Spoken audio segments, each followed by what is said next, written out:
El Instituto Renacer presenta su programa Palabras de Vida. A continuación, el pastor Walter Delgado. ¿Qué tal, hermanos? ¿Cómo están? Buenos días, Dios les bendiga. Vamos a continuar con el estudio que estamos haciendo del libro de Apocalipsis. Esta vez vamos a ingresar al capítulo 20 y vamos a leer el versículo 1 hasta el 3, que dice: vi además a un ángel que bajaba del cielo con la llave del abismo y una gran cadena en la mano. Sujetó al dragón, a aquella serpiente antigua que es el diablo y Satanás, y lo encadenó por 1000 años. Lo arrojó al abismo, lo encerró y tapó la salida para que no engañara más a las naciones hasta que se cumplieran los 1000 años. Después habrá de ser soltado por algún tiempo. Asimismo vamos a leer el capítulo 19, versículo 20 de Apocalipsis, que dice: pero la bestia fue capturada junto con el falso profeta. Este es el que hacía señales milagrosas en presencia de ella, con las cuales engañaba a los que habían recibido la marca de la bestia y adoraban su imagen. Los dos fueron arrojados vivos al lago de fuego y azufre. Bien, estamos ahora en el capítulo 20 del libro de Apocalipsis. Los males de este mundo tienen su origen en el diablo. Ninguna criatura conocida en la historia del universo trajo más miseria que él, tanto sobre las cosas naturales como las sobrenaturales. 1/3 de los ángeles del cielo y la mayoría de la población adulta de la tierra lo siguió en su rebelión contra Dios. Y esto les deparará pues la separación eterna de Dios, en lo que nuestro Señor describe como el fuego eterno preparado para el diablo y sus ángeles, que está ahí en Mateo 25:41. El Apocalipsis no es solo un libro de profecía que revela el futuro, sino que es la conclusión de la historia. Este capítulo describe la condenación del anticristo, del falso profeta y de Satanás. Si vamos al capítulo 28 del libro de Ezequiel, los versículos 1 al 19, este pasaje nos proporciona un cuadro del historial de Satanás. Los primeros 10 versículos comprenden un oráculo dirigido en contra del rey de Tiro. En cambio, el siguiente oráculo, que comienza en el versículo 12, la segunda parte, trasciende al rey de Tiro y se dirige a un ser sobrenatural porque le atribuye cosas que están por encima de la capacidad de cualquier mortal. Fíjese, por ejemplo, en el versículo 13, que dice: estabas en Edén, en el jardín de Dios. Y las oraciones que siguen en este versículo es obvio que hacen referencia y describen a un Edén que ni siquiera Adán y Eva conocieron. No describe un huerto, lo cual les hubiera resultado familiar, sino que describe un jardín de piedras. Y no es raro que los gobernantes mundiales estén poseídos por el mismo espíritu diabólico. Los registros de la historia están llenos de gobernantes que procuraron levantar un gobierno contrario a la voluntad de Dios. Esta es la representación del plan del diablo, cuya voluntad se opone a la de Dios. En Ezequiel 28:3 dice, allí indica que el rey de Tiro, por ejemplo, estaba poseído por un poder sobrenatural, porque nos dice: ¿acaso eres más sabio que Daniel? ¿Acaso conoces todos los secretos? Se sabe que Daniel era uno de los hombres más sabios que vivía en el imperio babilónico, porque se le dio el don de revelar secretos escondidos. Pudo saber cuál fue el sueño de Nabucodonosor y se lo interpretó, mientras que ninguno de los magos, astrólogos o sabios de la corte de Babilonia pudo hacerlo. Ezequiel 28 habla en 2 oportunidades acerca de la creación de Satanás. El verso 13, en la segunda parte, dice: desde el día en que fuiste creado. Y el verso 15 dice: y desde el día en que fuiste creado, tu conducta fue irreprochable. La palabra hebrea que se traduce como creado significa traer a la existencia algo que antes no tenía forma ni sustancia.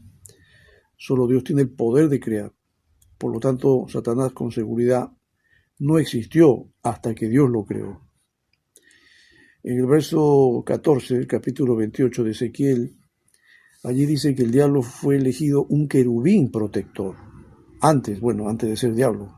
Esto implica el liderazgo de las huestes angelicales en la presencia de la gloria, también conocida como la Shekinah de Dios.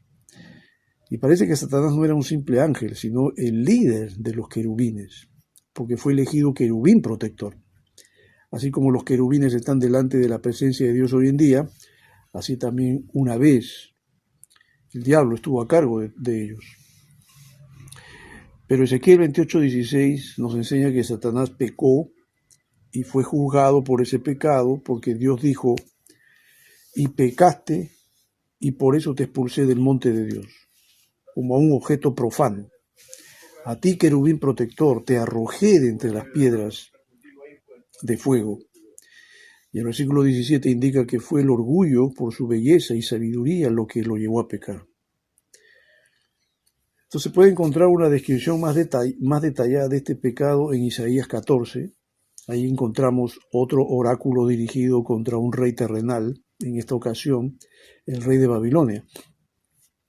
Después de referirse al rey que vivía en aquel momento, Isaías sigue adelante describiendo a una persona y experiencias que trascienden a cualquier mortal, refiriéndose de nuevo a Satanás, que estaba dentro del rey. En el versículo 12 encontramos que a Satanás en una época se le llamó el lucero de la mañana, como dice Isaías 14:12. También vemos su orgullo, porque hablaba así en su corazón. Miren lo que dice Isaías 14:13 y 14. Tú que decías en tu corazón: subiré al cielo, en lo alto, junto a las estrellas de Dios, levantaré mi trono y en el monte del testimonio me sentaré. A los lados del norte, sobre las alturas de las nubes subiré y seré semejante al Altísimo. Es indudable el que está diciendo estas cosas, pues es el mismo diablo. Su pretensión era esa, llegar a ser como Dios. Ahora, regresemos al problema del origen del mal. Dios es un Dios santo y Él no puede crear el mal. La pregunta es: ¿quién lo creó entonces? Si le adjudicamos a Satanás el poder creativo, pues lo ponemos a la altura de un Dios. En las Escrituras no existe indicación que diga que Satanás pueda crear algo, o sea, crear algo de la nada.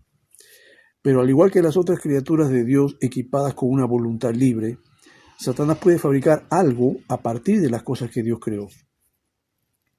Y es obvio que Satanás tomó las fuerzas que Dios creó, las fuerzas perfectas, las combinó de una manera imperfecta y fabricó el mal. Y la fuerza del mal en el mundo de hoy, dirigida por la persona del diablo y sus cohortes, es una mala aplicación de las fuerzas perfectas que Dios creó.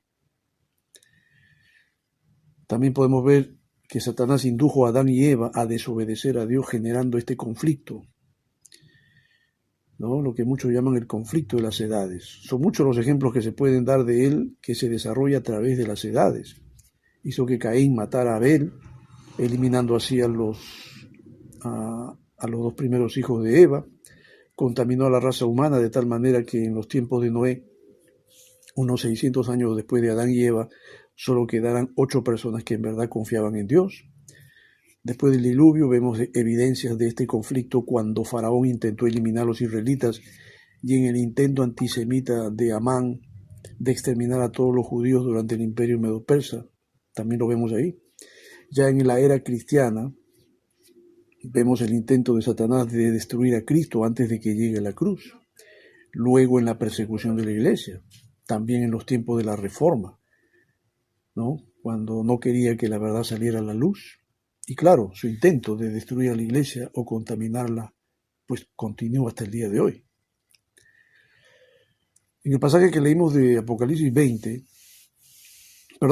19, versículo 20, de acuerdo a este versículo, los dos hombres claves de Satanás, que son el anticristo y el falso profeta, estos serán arrojados vivos al lago de fuego. Son los que van a inaugurar, se puede decir, el lago de fuego. Y esto no debiera parecernos extraño, ya que si el Señor puede hacer ascender a los cielos a los dos testigos, que ya los hemos estudiado en un momento, puede arrojar también a dos herramientas perversas del diablo a un lago de fuego. Y ahora en el pasaje de Apocalipsis 21 al 3, cuando se encadene a Satanás, se le va a impedir hacer lo que mejor sabe, que es la maldad, ¿no? En Apocalipsis 23 dice que el objetivo de Dios al encadenarlo es que no engañara más a las naciones hasta que se cumplieran los 1000 años. Durante el milenio, Satanás no engañará a los seres humanos con respecto a sí mismos, ni Dios, ni Cristo, ni a la eternidad. Por esta razón llegamos a la conclusión de que la mayoría de los que vivan entonces serán creyentes, pero Satanás será liberado al final del periodo permitiéndole un último engaño, después del cual él también será arrojado al lago de fuego. Bueno, para ir redondeando esta clase o este tema que estamos compartiendo, el diablo que los había engañado, dice, será arrojado al lago de fuego y azufre, donde también habrán sido arrojados la bestia y el falso profeta. Apocalipsis 20:10, allí serán atormentados día y noche por los siglos de los siglos. El significado de este versículo es demasiado claro como para cuestionarlo. Dios, con su mano sobrenatural, tomará a Satanás y lo arrojará para siempre al lago de fuego. Y este lago es sinónimo de una palabra que se llama Gehenna, un sinónimo de Gehenna al cual Jesús se refirió como la morada eterna de los perdidos. La descripción detallada de cuando se arroja Satanás al infierno, muchos consideran que se encuentra en Isaías 14, 9 al 17. Permítame leerlo. Dice, el Seol abajo se espantó de ti, despertó muertos, que en tu venida saliesen a recibirte. Hizo levantar de sus sillas a todos los príncipes de la tierra, a todos los reyes y de las naciones. Todos ellos darán voces y te dirán, tú también te debilitaste como nosotros y llegaste a ser como nosotros. Descendió al Seol tu soberbia y el sonido de tus arpas.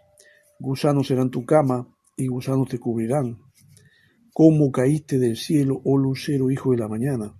Cortado fuiste por tierra, tú que debilitabas a las naciones, tú que decías en tu corazón, subiré al cielo en lo alto, junto a las estrellas de Dios, levantaré mi trono, y en el monte del testimonio me sentaré, a los lados del norte, sobre las alturas de las nubes subiré, y seré semejante al Altísimo. Mas tú derribado eres hasta el Seol, a los lados del abismo. Se inclinarán hacia ti los que te vean, te contemplarán diciendo, ¿es este aquel varón que hacía temblar la tierra, que trastornaba los reinos, que puso el mundo como un desierto, que asoló sus ciudades y que a sus presos nunca abrió la cárcel? He leído Isaías 14, 9, 17, que es un pasaje que a mí me parece describe perfectamente justo esta experiencia de cuando Satanás se ha arrojado a ese terrible lugar, al infierno, ¿no?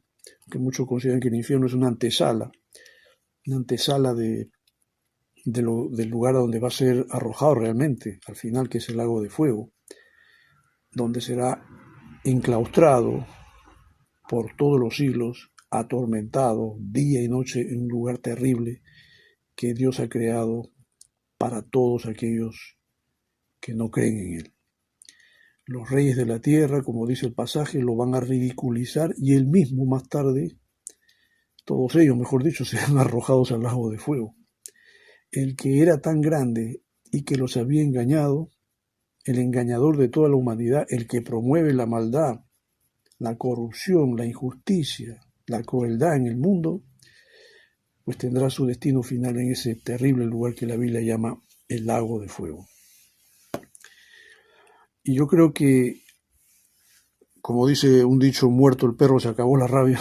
El diablo arrojado en ese terrible lugar ya no va a ser quien promueva ni permita que la maldad se difunda en el mundo, como vemos que hoy día sucede. En este mundo perdido en el cual vivimos, donde todavía Dios está dando la oportunidad a mucha gente para que se arrepienta, para que conozca a Cristo y sea salva.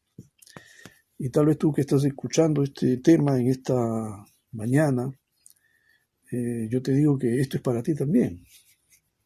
Tú no puedes ser un simple expectante de todo esto. Tú tienes que tomar una decisión de acercarte a Cristo por la fe, de aceptarlo y recibirlo en tu corazón como tu Señor y Salvador personal. Y la otra opción sería de alejarte de Él y vivir tu vida a tu manera.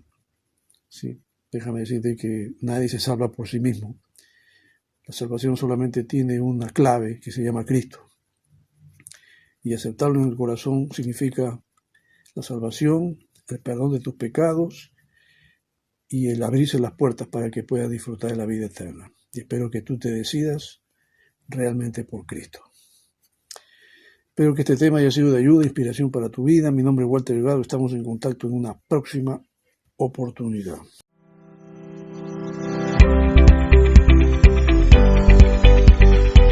El Instituto Renacer presentó su programa Palabras de Vida. Esperamos que este programa haya sido de bendición para tu vida. Nos vemos en una próxima edición.